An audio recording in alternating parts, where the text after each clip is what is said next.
Channel को subscribe करी पाखरे थिबा बेल बटन टी प्रेस करंतु जहा फଳରେ भिडियोटी आपणक पाखरे सबुदिन ठीक समय रे पहुँची पारिबो। एबे आसंतु क्वेश्चन देखि नबा। क्वेश्चन नंबर 1 निम्नलिखित मध्यरु केउ स्थान रे चीनी कल अछि? Option A Brahmapur, option B Aska, option C Chhatrapur, option D Bhubaneswar. Answer है option B Aska.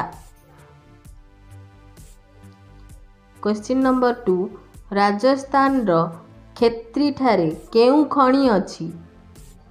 Option A सुना, ऑप्शन बी रूपा, ऑप्शन सी तंबा, ऑप्शन डी सीसा। आंसर है तंबा। क्वेश्चन नंबर 3 निम्नोक्त मध्यरु केउठारे रेशम शिल्प केंद्र रही?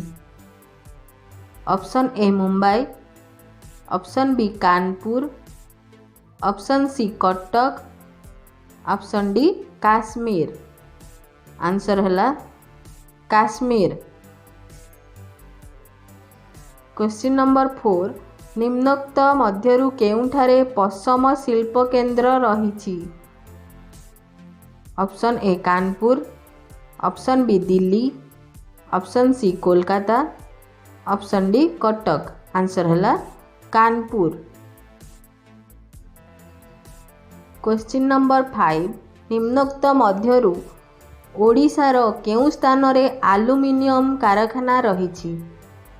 ऑप्शन ए है Cuttack, option B Puri, option C Angul, option D Rourkela. Answer है अनुगुल। क्वेश्चन नंबर 6 निम्नोक्त मध्यरु ओडिशार केउ स्थान रे सीमेंट कारखाना रही? Option A Cuttack, option B Bargarh, option C Paradip, option D Sambalpur. Answer है बरगढ़। सालेम लौह इस्पात कारखाना केउ राज्य रे अवस्थित? Option A Madhya Pradesh, option B Odisha, option C Tamil Nadu, option D Uttar Pradesh. Answer है C Tamil Nadu.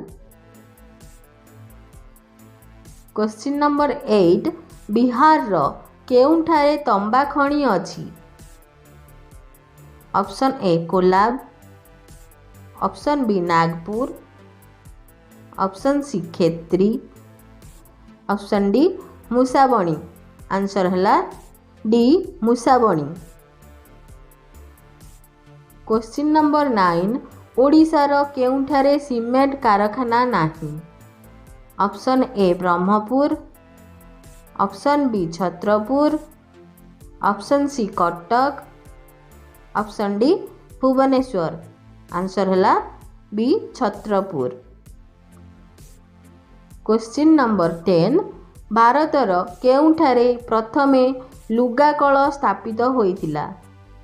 Option A Mumbai, option B Chennai, option C Kolkata, option D Delhi. Answer है मुंबई।